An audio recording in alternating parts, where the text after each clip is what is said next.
आणि आता परभणीमधली एक मोठी बातमी आहे। डॉक्टर बाबासाहेब आंबेडकर यांच्या पुतळ्याच्या समोरच्या संविधानाच्या स्टोनचं नुकसान करण्यात आलंय। या घटनेच्या नंतर आंबेडकरी अनुयायी चांगलेच आक्रमक झालेत। त्या माथेफिरूवरती कारवाई करण्यासाठी आता आंदोलक हे रेल्वे स्थानकापर्यंत पोहोचलेत। आंदोलकांनी नंदीग्राम एक्सप्रेस सुद्धा रोखून धरलेली आहे। तर रेल्वे रुळावरती शेकडो कार्यकर्ते आणि हे आंदोलक जमलेले आहेत। आंदोलकांची जोरदार घोषणाबाजी केली होती आहे।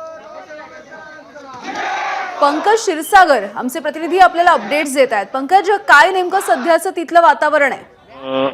आपण जर बघितलं यामिनी तर आज सायंकाळच्या सुमारास परभणीतील जिल्हाधिकारी कार्यालयासमोर डॉक्टर बाबासाहेब आंबेडकर यांचा पुतळा आहे आणि या पुतळ्यासमोरच जेव्हा नूतनीकरण करण्यात आलं त्यावेळेला भारतीय संविधानाचा स्टोन तयार करण्यात आलेला आहे। त्याची जी पुस्तिका आहे त्याचं स्टोन तयार करण्यात आलेला, मात्र एका माती फिरून सायंकाळच्या सुमारास या स्टोनची तोडफोड केलेली आहे आणि ही घटना कळताच सर्व आंबेडकरी अनुयायी जे आहे ते पुतळ्यासमोर जमला।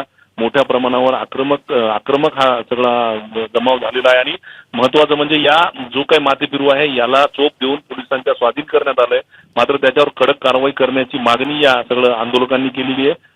डॉक्टर बाबासाहेब आंबेडकर पुतळ्याच्या समोर हे आंदोलक आहेत, त्याचबरोबर काही आंदोलक हे रेल्वे स्थानकामध्ये गेलेले आहेत। तिथं सुद्धा नंदीग्राम एक्सप्रेस समोर हे आंदोलन सुरू आहे। तिथं जोरदार घोषणाबाजी आहे। शहरात सध्या तणावाचं वातावरण आहे, मात्र पोलीस आणि जिल्हा प्रशासनानं सर्व अनुयायांना शांततेचं आवाहन केलेलं आहे, कारण माथेफिरू जो आहे तो पोलिसांच्या ताब्यात आहे। मात्र या माथेफिरूवर कडक कारवाई करण्याची मागणी केली जाते आणि त्यामुळे सगळे सध्या सर्व आंबेडकरी अनुयायी आक्रमक झाल्याचं बघायला मिळतंय।